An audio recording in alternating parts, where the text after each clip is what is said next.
जय Shri Krishna students. Class 12th accountancy फिर से एक बार ऑनलाइन क्लासेस पे अकाउंटेंसी के कंसेप्ट हम पढ़ेंगे 12th क्लास के। यहाँ पर जब हमने 11th में अकाउंटेंसी की ब्रांचेस पढ़ी थी तो 3 ब्रांचेस अकाउंटिंग की थी। उसमें फर्स्ट ब्रांच थी फाइनेंशियल अकाउंटिंग।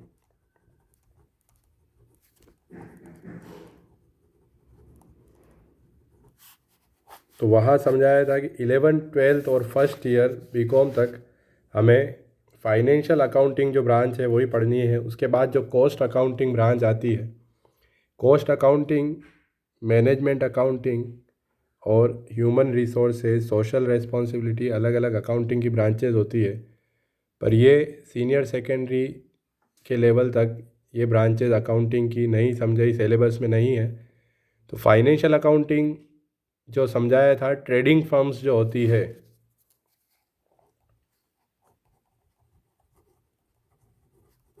ट्रेडिंग फर्म्स जो कंप्लीटेड गुड्स, जिसको फिनिश्ड गुड्स कहा जाता है, फिनिश्ड गुड्स परचेज करके और उसे रीसेल करती है, खुद मैन्युफैक्चर नहीं करती, मैन्युफैक्चरिंग का काम नहीं करती, ऐसी जो फर्म्स होती है उनको ट्रेडिंग फर्म्स कहा जाता है। वहाँ पर मैन्युफैक्चरिंग जो कहते हैं, कॉस्ट अकाउंटिंग जो नेक्स्ट ब्रांच है अकाउंटिंग की, कॉस्ट अकाउंटिंग उन फर्म्स के लिए या उन कंपनीज़ के लिए या उन बिज़नेस के लिए सूटेबल होता है जो अपना प्रोडक्ट खुद बनाती है। तो वहाँ पर उन्हें अपना प्रोडक्ट बनाने के लिए मटेरियल परचेज़ करना पड़ता है, उसके बाद लेबर को पेमेंट करना पड़ता है वेजेस का, उसके बाद मशीनें और ये ऑपरेट होती है। तो वो जो ओवरहेड्स होते हैं, इन सब को ऐड करके वो एक प्रोडक्ट उनके कितने में बन रहा है, या हमारी लैंग्वेज में कहें तो कितने में हमारे वो प्रोडक्ट पड़ा, वो सब अकाउंटिंग, कॉस्ट अकाउंटिंग में की जाती है। तो 11th और 12th में कॉस्ट अकाउंटिंग और मैनेजमेंट अकाउंटिंग ये हमारे कोर्स में, सिलेबस में नहीं है। फाइनेंशियल अकाउंटिंग जो ट्रेडिंग फर्म्स होती है, फिनिश गुड्स, बना बनाया माल परचेज करती है।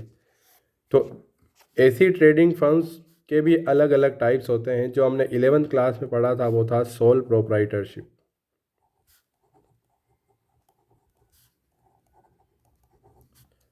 सोल प्रोप्राइटरशिप में सिर्फ एक ही ओनर होता है एज अ पर्सन, एक ही पर्सन होता है एज अ ओनर, कि उसमें कैपिटल कंट्रीब्यूट करने वाला भी एक ही इंसान है, बिजनेस को ऑपरेट करने वाला भी वही है, और जो प्रॉफिट और लॉस एंड में होगा उस पर भी उसी का राइट होता है। तो वहाँ हिंदी में उसको कहते हैं एकाकी व्यापार।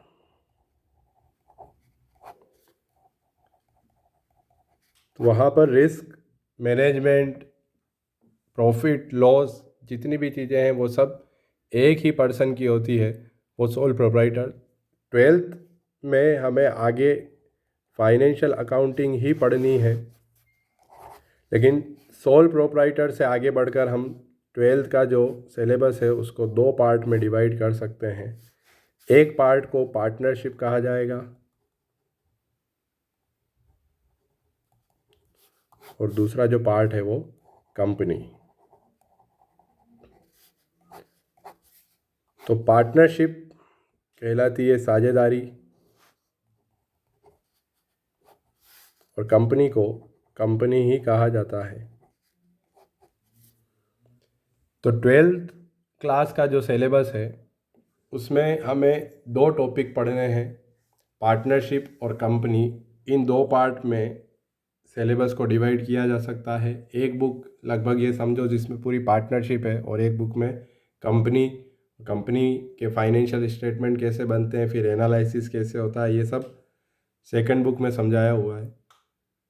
तो मार्क्स के वेटेज से देखें तो दोनों लगभग बराबर वेटेज है इनका। जो 80 मार्क्स का क्वेश्चन बोर्ड का आएगा, क्वेश्चन पेपर आता है बोर्ड का, उसमें वेटेज बराबर होता है इन दोनों का। तो पार्टनरशिप में एक से ज़्यादा जब ओनर हो जाते हैं, मोर देन वन जब पर्सन हो जाएंगे, ओनर हो जाएंगे, तो वो कहलाएगी पार्टनरशिप, साझेदारी।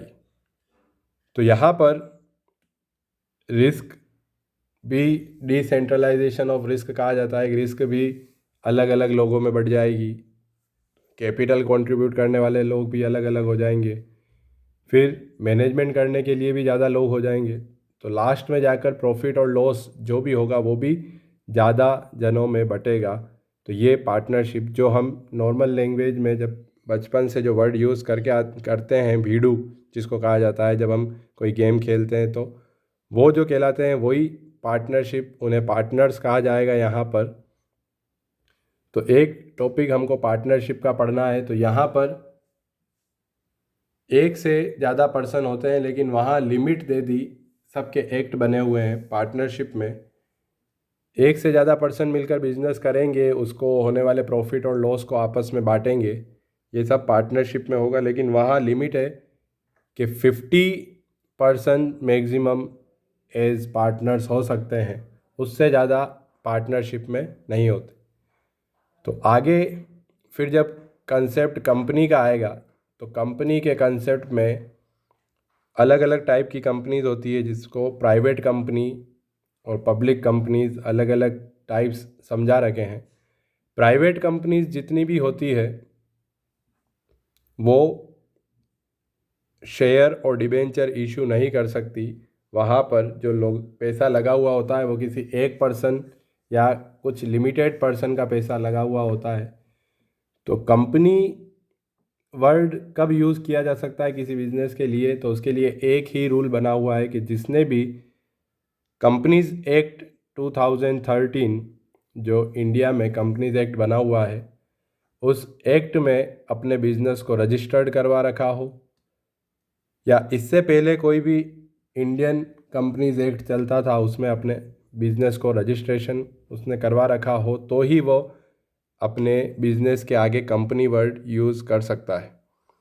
तो कंपनीज़ में प्राइवेट कंपनी और पब्लिक कंपनीज़ जो आएगा, उसमें प्राइवेट कंपनीज़ वो कंपनीज़ होती है जिनमें किसी एक पर्सन का या लिमिटेड पर्सन, जिसकी लिमिटेशंस है मैक्सिमम 200 पर्सन्स हो सकते हैं वहाँ, तो उनका पैसा लगा हुआ है, तो वो प्राइवेट कंपनीज़ कहलाती है।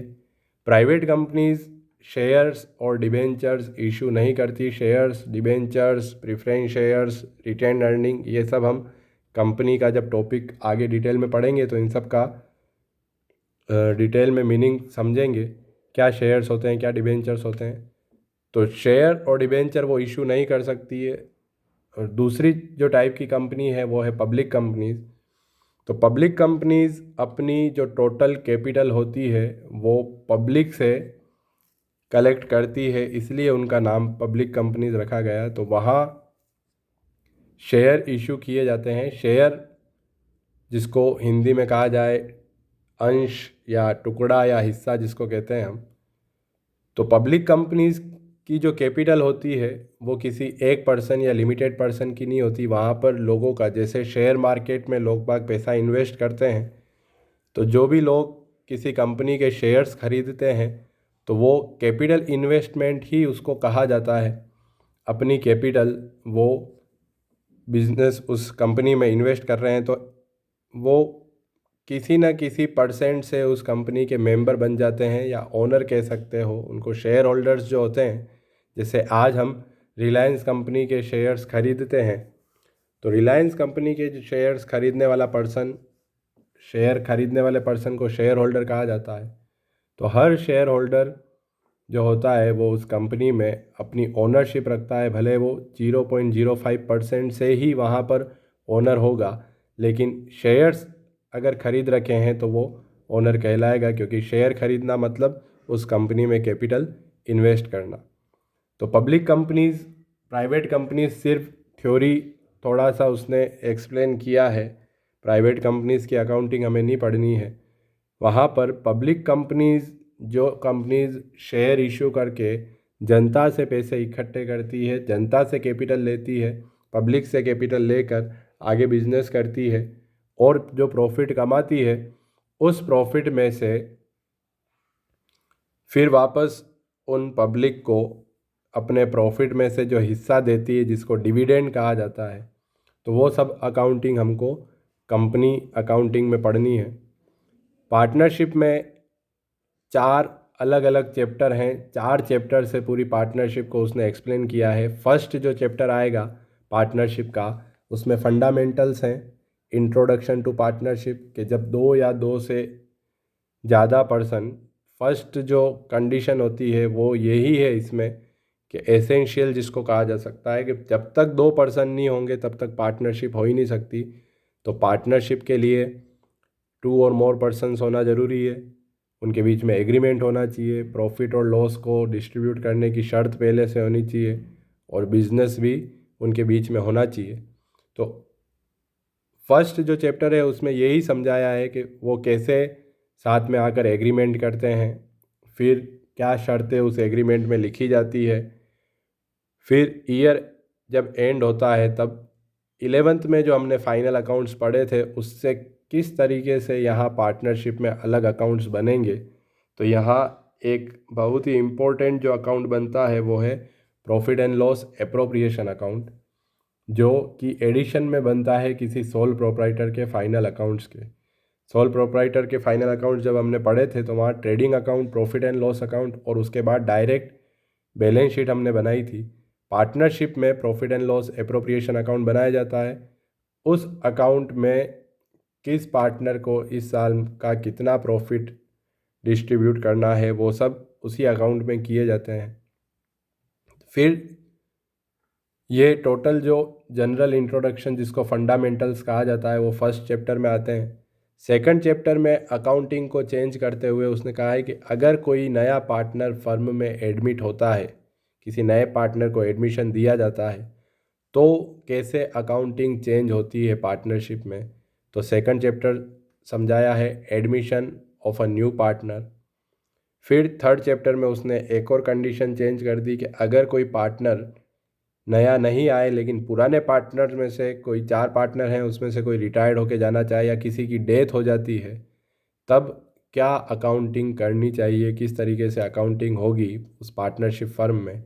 और फोर्थ जो चैप्टर पार्टनरशिप का समझाया है, उस फोर्थ चैप्टर में उसने डिसोल्यूशन ऑफ पार्टनरशिप, जिसको समापन कहा जाता है, कि बहुत से ऐसे रीजंस होते हैं जिसके कारण पार्टनरशिप फर्म को बंद करना पड़ता है, चाहे स्वेच्छा से करें वॉलंटरीली या फिर कंपलसरीली, के हमारी इच्छा नहीं है लेकिन कोर्ट हमको आकर कहता है कि आपकी पार्टनरशिप फर्म जो है इसको डिस्क्लोज़ करो, बंद करो।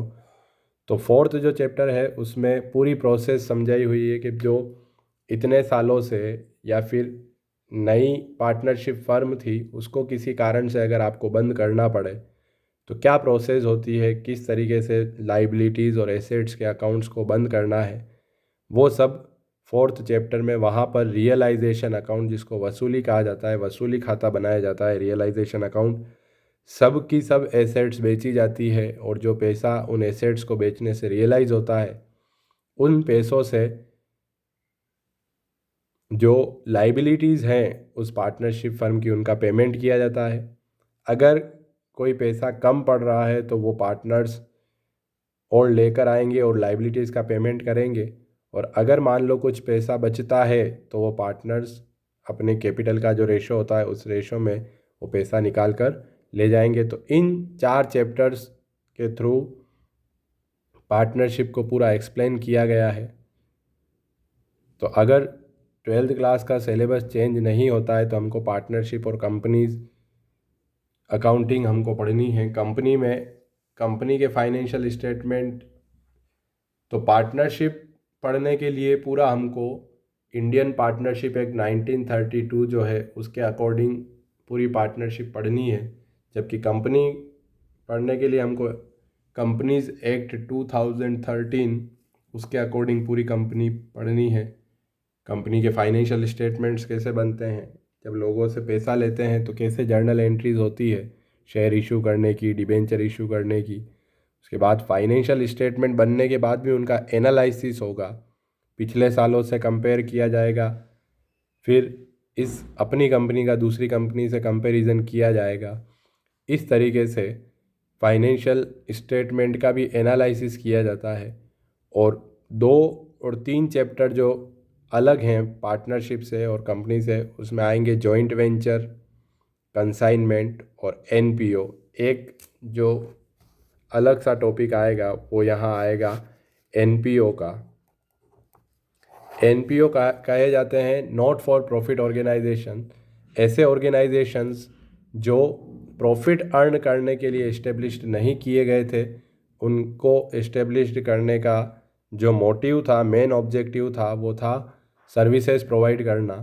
तो जैसे चैरिटेबल ट्रस्ट होते हैं, नारायण सेवा संस्थान या श्रीजी परिवार वृद्धाश्रम होते हैं, फिर अनाथालय होते हैं, स्कूल्स हैं, फिर लाइब्रेरीज़ हैं। तो ये जितने भी ऑर्गेनाइजेशन हैं इनको NPO, not for profit organisation कहा जाता है।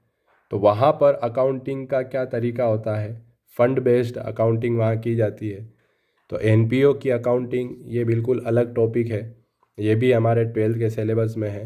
वहाँ पर प्रॉफिट और लॉस वर्ड यूज़ नहीं होते हैं, वहाँ पर सरप्लस, डेफिसिट ये वर्ड्स यूज़ करके अकाउंटिंग की जाती है, क्योंकि प्रॉफिट अर्न करने के लिए है ही नहीं। तो जो सेवा संस्थान जिनको कहा जाता है, समाज में अलग अलग अलग जो ट्रस्ट बने हुए होते हैं, जो जिनका काम समाज सेवा करना होता है, तो उनकी अकाउंटिंग कैसे की जाए, तो वो सब हम एनपीओ में पढ़ेंगे। तो इस तरीके से टोटल 12th का जो अपने अकाउंटेंसी का सिलेबस है, पढ़नी हमें फाइनेंशियल अकाउंटिंग ही है। उसमें जो सोल प्रोप्राइटरशिप थी वो हमने 11th में पढ़ी। उसके आगे जो फाइनेंशियल अकाउंटिंग जो फर्म्स करती है, तो पार्टनरशिप और कंपनीज़ और एनपीओ, इन सब में कैसे अकाउंटिंग की जाती है, ये हमें 12th में पढ़ना है। तो हम नेक्स्ट वीडियो में शुरुआत करेंगे पार्टनरशिप से। पार्टनरशिप के फंडामेंटल्स, पार्टनरशिप का जो जनरल इंट्रोडक्शन है, वहाँ से हम शुरुआत करेंगे। और जब पार्टनरशिप कंप्लीट होगी तो उसके बाद हम कंपनी के टॉपिक पे आएंगे। आज की वीडियो में इतना ही। हमको ध्यान रखना है कि क्या सिलेबस है, क्या हमको 12th में पढ़ना क्या है, ये हमें माइंड में पहले से ही क्लियर हो जाना चाहिए। बाकी का हम नेक्स्ट वीडियो में पढ़ेंगे।